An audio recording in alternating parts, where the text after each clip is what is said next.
Everyone, good morning. So सनी आता just आला आहे हॉस्पिटलमधनं आणि आता फ्रेश अप होतो आहे. त्याच्यानंतर तो इमिडिएटली निघणार आहे क्लिनिकसाठी. सो परत उद्या त्याचं हॉस्पिटल आहे. सो तो फ्रेशन अप होतो आहे तोपर्यंत मम्मी फटाफट नाश्ता बनवते. आणि जसं की आता तुम्हाला माहितीच असेल की वेळोवेळी माझं जो किचन आहे ते मी अपग्रेड करते आहे. तुम्ही माझ्याकडे पाहिलं असेल, आधी माझ्याकडे खूप नॉनस्टिकच्या गोष्टी होत्या, बट जेव्हापासून तुम्ही सुद्धा मला बोलायला लागलात की नॉनस्टिक जास्त यूज नको करू, तेव्हापासून मग मी आता स्टीलमध्ये टर्नअप झालेली आहे. सो स्टीलच्या गोष्टी जास्त करून मी घेते आहे. सो लास्ट टाईम इंडस व्हॅलीवरनं मी काही युटेन्सिल्स मागवलेले ज्याचं रिझल्ट खूपच छान निघाला. मला पर्सनली खूप आवडलं. छोटंसं पॅन होतं आणि अजून एक युटेन्सिल होतं पॉटसारखं ज्याच्यावरती लीड होतं, तर त्याचा रिझल्ट मला खूप आवडला. म्हणून मी परत एकदा काही युटेन्सिल्स त्यांच्या साईटवरनं मागवले आहे. जर इनकेस तुम्हाला कोणाला हवं असेल तर खाली लिंक मी दिलेली आहे, तुम्ही नक्कीच त्यांच्या पेजवर व्हिजिट करू शकतात. आयर्न कास्टचे सुद्धा खूप छान छान भांडी आहेत आणि तसंच माझ्याकडे ऑलरेडी मी तो तवा त्यांच्याकडनं लास्ट टाईम घेतलेला, खरंच खूपच छान आहे. सो फर्स्ट युटेन्सिल जो मी घेतला आहे तो आहे हा, आणि हा आहे टर्बो कुक कढई. 24 सेंटीमीटरचा आहे. ट्रायप्लाय स्टेनलेस स्टीलपासून बनलेलं आहे आणि इझी आहे क्लीन करण्यासाठी. माझ्याकडे जी कढई तुम्ही पाहिली असेल, माझ्याकडे नॉनस्टिकची आहे आणि ह्याच साईजची आहे. सो ती आता मी कटआउट केली आहे आणि त्याच्या जागेवरती हे घेतलेलं आहे. मला मेन म्हणजे ह्याचं जे लीड आहे ना ते खूपच आवडलं आहे. दोन साईडला हँडलसुद्धा आहेत. दुसरी गोष्ट म्हणजे हे तुम्ही गॅस स्टोववरती किंवा तुमच्याकडे जर इंडक्शन असेल त्याच्यावरती तुम्ही यूज करू शकतात. त्याचबरोबर हे डिशवॉशरमध्ये सुद्धा क्लीन होऊन जातं. आणि इंडस व्हॅलीचे जे भांडी आहेत ना ते लॉंग लास्टिंग आहेत. 100% ह्याच्यात जे फूड आहे ते सेफ राहतं, टॉक्सिन फ्री आहे, कोणतेही हार्मफुल केमिकल्स यूज नाही केलेले आहेत वाईल कोटिंग दिस. सो आणि प्लस खूप हेवीसुद्धा आहे, मस्त आहे. सो आज मी ह्यात बनवणार आहे. ॲक्च्युली मी हे क्लीन करून घेतलं आहे म्हणून ते तुम्हाला थोडंफार ओलं वाटत दिसत असेल. सो आज मी ह्यात बनवणार आहे उपमा. सो चला मग फटाफट उपम्याची तयारी लागते आणि मग त्याच्यानंतर दुसरं कोणतं युटेन्सिल आहे ते सुद्धा दाखवते.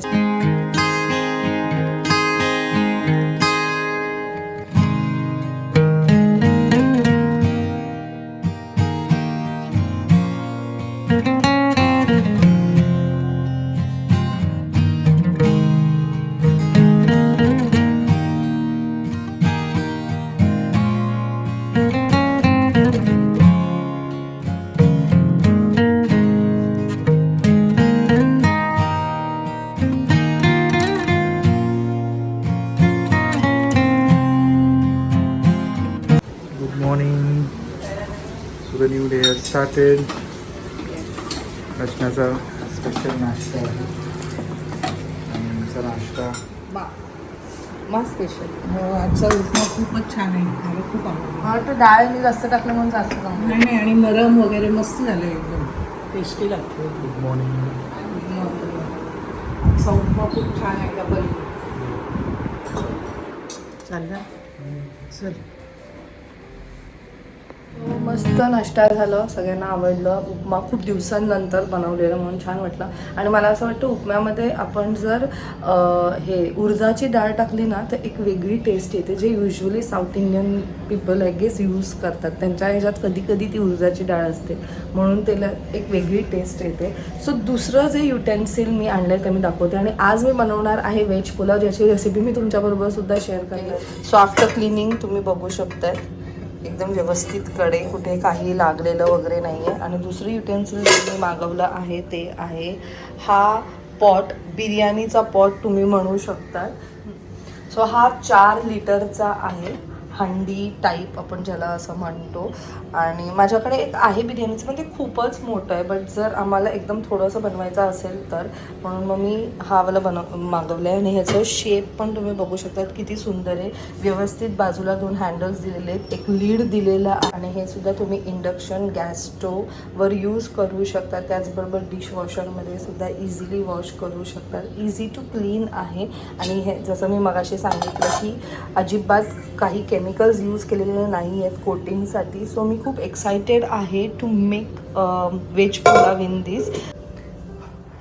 पुलावसाठी जे काही गोष्टी पाहिजे होते ते सगळं काही मी इथे मागवले आहे. त्याचबरोबर भाज्यासुद्धा मागवलेत. किती महाग झालं आहे हे सगळं, कांदे वगैरे बापरे फारच सगळं महाग झालं आहे. त्यानंतर दावतचं पुलाव बासमती राईस हे मी मागवलं आहे. फरसबी. सो पुलावची सगळी तयारी मी इथे काढलेली आहे. हा आहे पुलाव राईस, म्हणजे बासमती राईस जो मी प्रॉपरली असं वॉश करून घेतलं आहे. भाज्यांमध्ये मी घेतलं आहे कांदा, गाजर, मटार, बटाटा, फरसबी. इथे आहे हिंग, हळद, थोडंसं गरम मसाला आणि शाही बिर्याणी मसाला. थोडंसं पुलावमध्ये टाकलं की एक टेस्ट वेगळी येते. आणि थोडेसेच मी गरम मसाले घेतले आहेत कारण ह्यातसुद्धा गरम मसाला आहे, गरम मसाल्याची पावडर आहे आणि ह्यातसुद्धा गरम मसाले असतात म्हणून थोडंसंच घेतले, जास्त प्रमाणात हे घेतलेलं नाही आहे. सो चला मग स्टार्ट करूया. आणि येस, पुलावच्या वेळेस आता जसं आपण बिर्याणीला आधी कुक करतो तसं मी ह्याला कुक नाही करणार आहे. मी भाज्या जेव्हा हाफ कुक होतील तेव्हाच त्याच्यानंतर हे टाकणार आहे, पाणी टाकणार आहे. जर तुम्ही 2 वाट्या तांदूळ घेतलं तर 4 कप पाणी टाका, म्हणजे अंदाज समजेल. म्हणजे हा जो राईस आहे हा सुद्धा अक्काचा अक्का तुम्हाला दिसेल, तुकडे नाही होणार, नरम नाही होणार.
एकदम व्यवस्थित झालंय, खाली अजिबात लागलं सुद्धा नाहीये. तुम्हाला हवंय तर तुम्ही त्याच्यात ड्रायफ्रूट सुद्धा टाकू शकता, जसं की रेझिन्स, त्यानंतर काजू, जे हवे ते. आमच्याकडे जास्त म्हणजे खातात तर आई त्यातनं खातात, सनी पण खूप मुश्किलने खातो. म्हणजे पुलावमधलं मी म्हणते, नाहीतर असं नुसतं आवडतं पण पुलावमधलं नाही खाल्लं जात म्हणून मग मी त्यात ते एक्स्ट्रा काही टाकलेलं नाही आहे.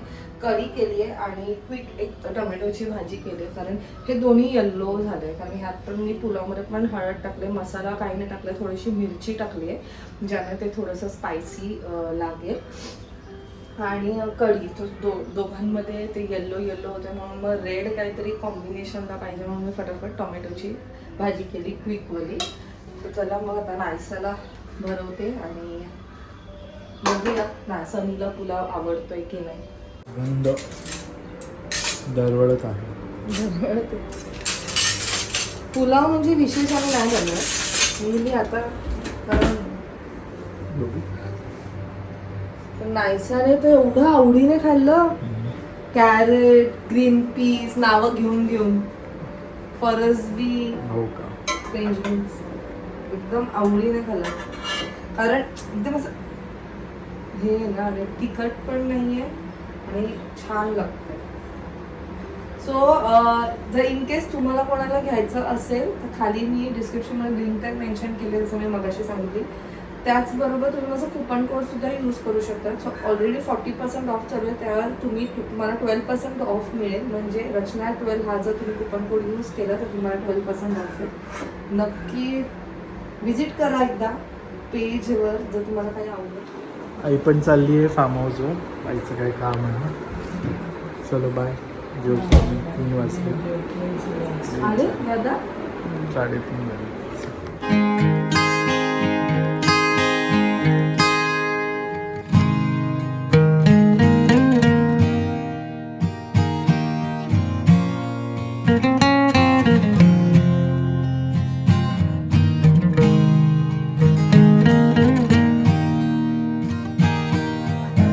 पाऊस संध्याकाळी गडगड करतो म्हणून मी लवकर आले आणि आता मस्त मुळ्याची भाजी काढते छानपैकी. खाली मुळा पाहिजे, नुसतं पालक नको. नाही ना मुळा हे बघ आता असं टाकला हे बघ पावसाचे काय नाही झालं थोडी थोडी दे.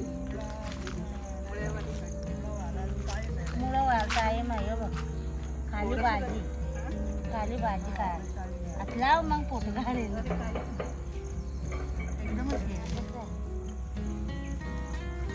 वारदरीची भाजी एकदम टेस्टी लागते.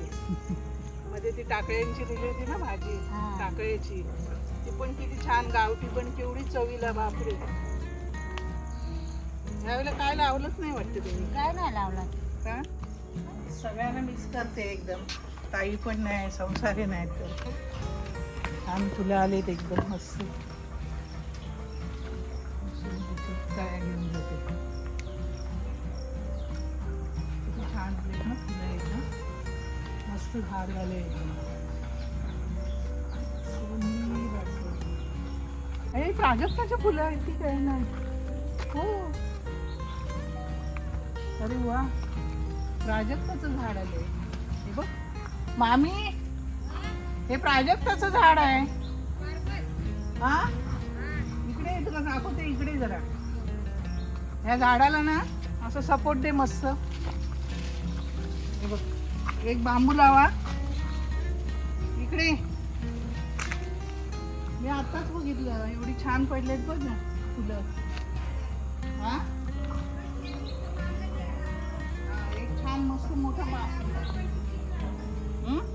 तेव्हा प्राजक्ताची फुलं आपल्या ह्याच्यात पडतात, अंगणात पडतात. हे आहे ना, अंगातच पडतात म्हणतात हे आहे ना, पूर्ण इथून तिकडून काय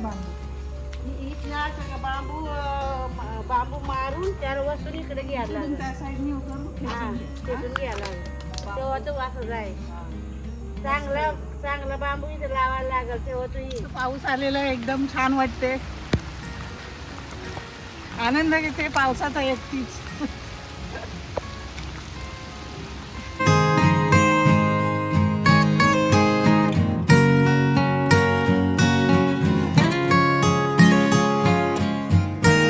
आता वाजलेत संध्याकाळचे 7:15.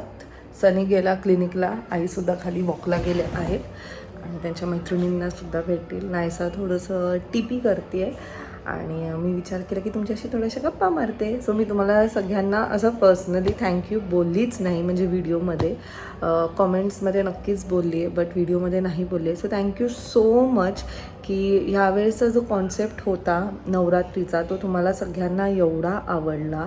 मेन म्हणजे हा कॉन्सेप्ट माझा नव्हता, मला ह्याच्याबद्दल बिलकुलसुद्धा आयडिया पण नव्हती.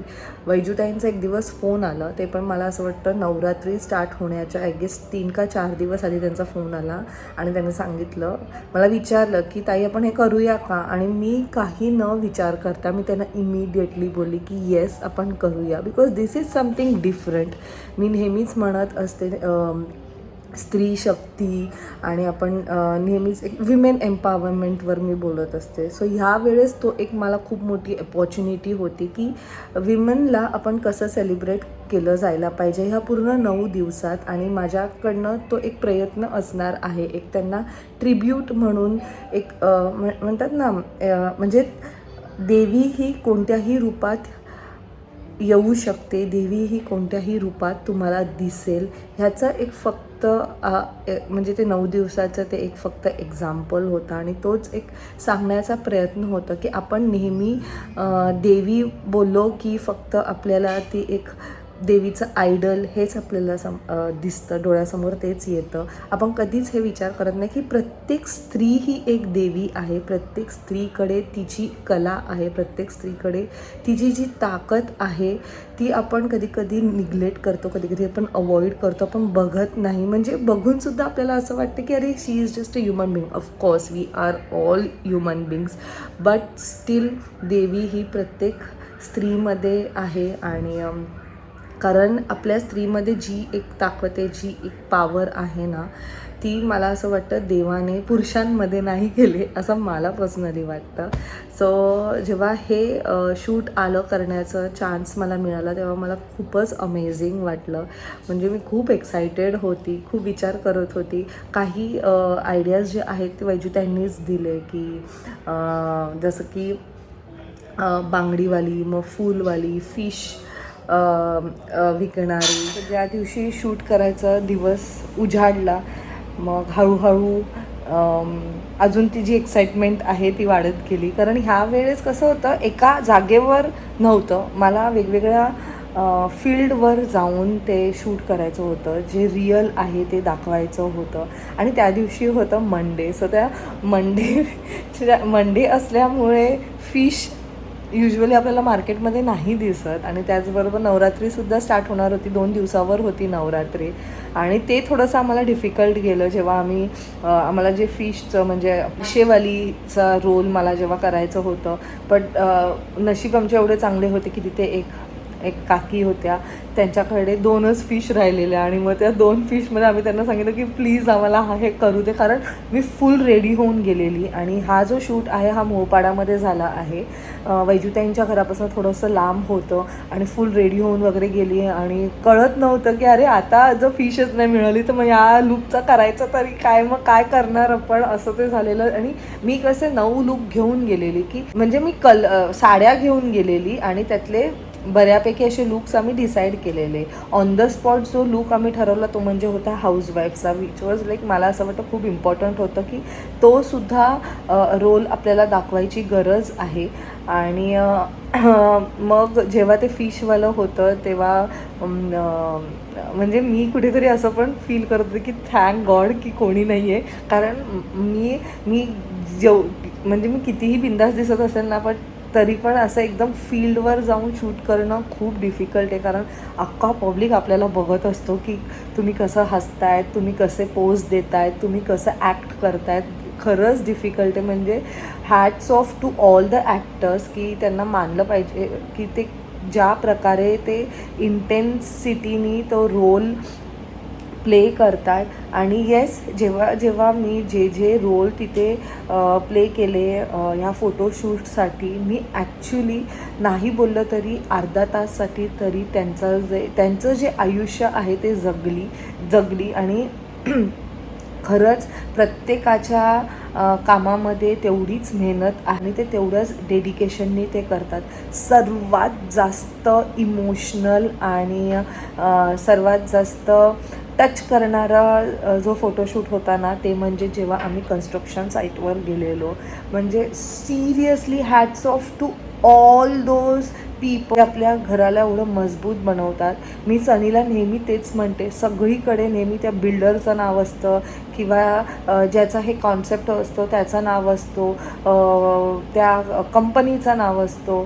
आपण त्यांना अप्रिशिएट करतो, आपण त्यांच्याबद्दल नेहमी म्हणतो की अरे किती छान बिल्डिंग, किती हे वगैरे वगैरे, आर्किटेक्चर सगळ्यांना आपण अप्रिशिएट करतो. बट हे जे लोक आहेत ह्यांना आपण कधीच अप्रिशिएट करत नाही. आपण कधीच ह्यांना थँक्यू बोलत नाही. आपण कधीच असं नाही बोलत की तुम्ही एवढे कष्ट करून ही जी बिल्डिंग आहे किंवा हा जो घर आहे हा उभारला आहे, हे आपण कधीच करत नाही. का नाही करत? हे करायला पाहिजे. आणि मला ते नेहमी हे मनात असं होतं. आणि जेव्हा मी ते केलं तेव्हा म्हणजे जेव्हा मी तो शूट तिथे करत होती, मला ॲक्च्युली ते फील झालं की किती हे डिफिकल्ट आहे. म्हणजे माझ्यापेक्षासुद्धा बारीक होती ती बाई, बट ती तरी एवढं सगळं जड घेऊन चालत होती वरती आणि एवढ्या कडक उन्हात. तेव्हा हसवणारा फोटोशूट जो होता ना, तो म्हणजे फुलवाली जेव्हा मी बनलेली. कारण मी तिथे बसली आहे एकदम, ते पण ऑन द स्पॉट ठरलं की आपण फुलवालीचं करूया. सो तिथे मी बसली आहे त्या टेबलवरती. तिथे इकडं असे पूर्ण 15-20 बायका तिथे उभ्या होत्या आणि त्यांचं खुसफुस चाललेलं. समोरचे जेवढे काही शॉपकीपर्स होते ते सगळे माझ्याकडे बघत होते. कारण मार्केट दुपारचा टाईम होता तो आणि मार्केटमध्ये बिलकुल गर्दी नव्हती. मीच एक सेंटर ऑफ अट्रॅक्शन तिथे झालेली आणि मला एवढं ऑकवर्ड वाटत होतं ना ते. बट मजा आली, सगळे फोटोशूट करताना मजा आली. आणि खरंच मला समजलं की किती कष्ट लागतात. म्हणजे प्रत्येक कामात आपल्याला कष्ट लागतात. असं नाही आहे की सगळी कामं सोपी आहेत. प्रत्येक कामासाठी आपल्याला एफर्ट्स टाकावे लागतात. आणि छान वाटलं, मला खूप मस्त वाटलं.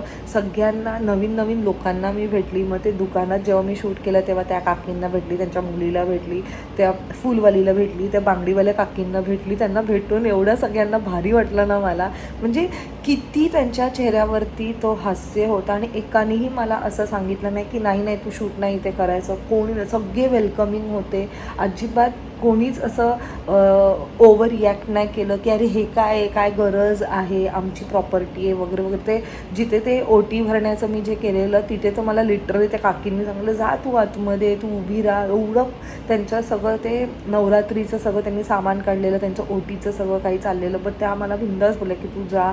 स्वतः ते कस्टमर बनले. तर मला खूप छान वाटलं सगळ्यांना भेटून. आणि जो पूर्ण ओव्हरऑल एक्सपिरियन्स होता माझा, जे 9 लुक्सचं मी जे केलं ते माझ्यासाठी अमेझिंग होतं. हाऊसवाईफचं सुद्धा ते वैजुताईंची जी बहीण आहे त्यांचं ते घर होतं आणि तिथे सुद्धा ते खूप वेलकमिंग होते. So thank you so much. मी सगळ्यांनाच थँक्यू बोलेल. आणि येस, जिथे जिथे मी शूट केलं तिथे तिथे त्यांना मी नाराज नाही केलं. आय मेड शुअर की मी त्यांच्याकडनं काहीतरी घेऊ. जसं की मी आता त्या दुकानात शूट केलं तर मी त्यांच्याकडनं ओटी घेतली देवीची, फुलवालीकडनं फुलं घेतली, बांगड्याकडनं मस्त बांगड्या घेतल्या. म्हणजे माझी तर फुल अर्धी शॉपिंगच तिथे झाली. What is important, give and take. आणि हे आम्ही नेहमीच बोलत आलो. आपण कोणाला नाराज करून आयुष्यात पुढे नाही जाऊ शकत. मग ते कुठे ना कुठेतरी ना मनात राहून जातं की आपण कोणाला तरी दुखावलं आहे पाठीमागे. म्हणजे जेव्हा मी त्या मुलीकडनं फुलं घेतली त्या चेहऱ्यावरती लगेच एक स्माईल आली. आणि तेच तर इम्पॉर्टंट आहे ना, आपल्याला अजून काय हवं आहे. मी नेहमी तेच म्हणते की समोरच्या व्यक्तीच्या चेहऱ्यावरती स्माईल येणं हीच आपली खूप मोठी विक्ट्री आहे. हेच आपल्याला खूप काही असं म्हणजे बोलून जातं की आपण जे काही काम करतो ते छान करतो. आणि मला ना खरंच असं वाटतं की आपण सगळी ना देवाची मुलं आहोत आणि देवाने आपल्याला एवढं सुंदर बनवलं आहे. त्यात ह्याच्याबद्दल खराब बोलणं, त्याच्याबद्दल खराब बोलणं, मग ह्याला टोचून बोलणं, त्याला टोचून बोलण्यात काही अर्थ नाही आहे. एवढंसं राहिलं आहे आयुष्य, त्यात पण काय हे सगळं काही करत बसायचं. छान छान बोला, छान छान राहा, छान छान लोकांना भेटा. आणि ते शूटच्या वेळेस, त्या शूटच्या दरम्यान तर मला खूपच मजा आली. सो अशा प्रकारे ती शूट झाला. काही क्लिप्स तुम्हाला आता इथे बघायला नक्कीच मिळाल्या असतील. वैजुताई होत्या, मी त्यांच्याकडनं जेवढं पॉसिबल झालं तेवढं त्यांनी शूट केलं. बट खूप धमाल आली. इवन ते दोघं जे फोटो काढायला आलेले, व्हिडिओ काढायला आलेले, त्यांच्याबरोबर सुद्धा पहिल्यांदा काम करून छान वाटलं. आणि खरंच hats off to all the ladies. म्हणजे आज बाई कोणत्याही क्षेत्रात पाठी नाही आहे, ती सगळीकडे आहे. आणि मी परत एकदा तेच म्हणेल, तुमचं जे पॅशन आहे, तुमचं जी आवड आहे त्याला तुम्ही पुढे घेऊन जा. तुम्हाला काहीही आवडत असेल, तुम्हाला ड्रॉइंग आवडत असेल तर तुम्ही छान छान असं काहीतरी आर्ट बनवून सुद्धा एक बिझनेस चालू करू शकतात. किंवा ड्रॉइंग क्लासेस तुम्ही स्टार्ट करा. जर तुम्हाला घरातल्या काही गोष्टी करायला म्हणजे किचनमध्ये काही पदार्थ वगैरे करता येत असतील, लाडू, चिवडा, तर ह्याचं पण तुम्ही बिझनेस करू शकता. एवढंच सांगेल की एकट्याने नक्कीच होतं, बट पाठिंबाची खूप गरज आहे. आणि family support is very important. कारण जेव्हा मी तिथे शूट करत होती तेव्हा आई इथे नायसाला बघत होते. जर आई बोलल्या असत्या की नाही मी नाही तिला बघणार, किंवा आई असे एकदम नी हातच हे केले असतं की तू तुझं बघ, असं केलं असतं तर ते मी नसतं मला झालं. It's all about support. It's all about आपण एकत्र येऊन एकमेकांना कसं पुढे जाण्यात हेल्प करतोय. आणि तेच आम्ही आमच्या व्लॉग्स थ्रू दाखवण्याचा प्रयत्न करतोय. दर दिवसाला नक्कीच मी फोटोज टाकत होती. खूप लोकांनी त्या गोष्टीला ॲप्रिशिएट केलं. खूप छान वाटलं. बट सॉरी टू से, काही लोकांना त्याचा कॉन्सेप्टच समजला नाही. म्हणजे जसं की जेव्हा फिशचं टाकलं, मी ना ॲक्च्युली मच्छीवालेचा रोल करायला थोडीशी घाबरत होती. मी सनीला पण विचारलं, मी आईंना पण विचारलं करू का नको, कारण एकदम नवरात्रीच्या टाईमला जाणार आहे. आणि युजली आपण नवरात्रीत मच्छी वगैरे नाही खात. मग नंतर एकदम मलाच एकदम असं जाणवलं की असं नाही आपण करू शकत. ती पण एक स्त्री आहे, तिचं ते एक काम आहे. आणि आपण जर देवीची वेगवेगळी रूपं दाखवतो तर तिला सुद्धा पूर्ण हक्क आहे. आणि असं कुठे आहे की नवरात्रीत मच्छीवाली आहे, त्या नवरात्रीमध्ये देवी मांडत नाही किंवा देवीची पूजा करत नाही. असं थोडी आहे. सो मी म्हणले की नाही, लेट्स गो फॉर दिस. पण जेव्हा व्हिडिओ टाकला, जेव्हा फोटोज टाकले, खूप लोकांचे असे वेगवेगळे रिॲक्शन झाले की अगं काय समजत नाही का तुला, मच्छीवालीचं दाखवलं मच्छी विकते, ते पण तू नवरात्रीत दाखवलं नवरात्रीत कोण मच्छी खातं का. म्हणजे मला ॲक्च्युली असं सॉरी फील होत होतं की ह्या लोकांना का नाही तो कॉन्सेप्ट आहे तो समजला. म्हणजे मी जे सांगण्याचा प्रयत्न करते का ते तुम्हाला नाही समजलं. मला खूपच असं आय डोंट नो. मग त्याच्यानंतर जेव्हा ते कन्स्ट्रक्शनवालं केलेलं त्यात पण खूप लोकांनी खूप गोष्टी पर्सनली घेतल्या की स्वतः जरा 1-2 दिवस तिथे राहायचं, करून बघायचं, त्यांचं जीवन जगायचं वगैरे वगैरे वगैरे काय काय काय काय कॉमेंट्स येत होते. पण मी या सगळ्या गोष्टींना नाही एवढं इम्पॉर्टन्स दिलं. पण मला असं वाटलं की मी तुमच्याबरोबर शेअर करू की तुम्हाला ॲक्च्युली तो जो कॉन्सेप्ट होता तो नाही समजला. मला फक्त देवीचे वेगवेगळी रूपं दाखवायची होती की देवी की प्रत्येक स्त्री ही एक देवी आहे आणि आपण प्रत्येक स्त्रीला तेवढ्याच सन्मानाने बघायला पाहिजे आणि प्रत्येक स्त्रीचं जे पण काम आहे त्याला कमी नाही लेखायला पाहिजे. हाच एक फक्त छोटासा आणि क्यूटसा आणि स्वीटसा मेसेज होता ह्याच्या पाठीमागे. But it's okay. कधी कधी इमिडिएटली डोक्यात नाही आहेत त्या गोष्टी, नाही समजत कॉन्सेप्ट्स, बट इट्स ओके. पण मेन म्हणजे नवीन नवीन लोकांना भेटली. फील्डवर जाऊन काम करणं हे किती डिफिकल्ट आहे ह्याची सुद्धा जाणीव झाली. फक्त एक माझा प्रयत्न होता, त्या सगळ्यांना एक ट्रिब्यूट होता आणि छान वाटलं. सो चला मग आता मी जरा थोडंसं बाजूला जाते वहिनींकडे. वहिनींनी चाट बनवलं असं त्या म्हणतायत की चाट खायला ये. सो तिकडे जाते, बघूया. कॅनेपीसचं चाट बनवलं आहे गेस. नाही सर चाल न्यू चाटवाली कैनपीस का चाट.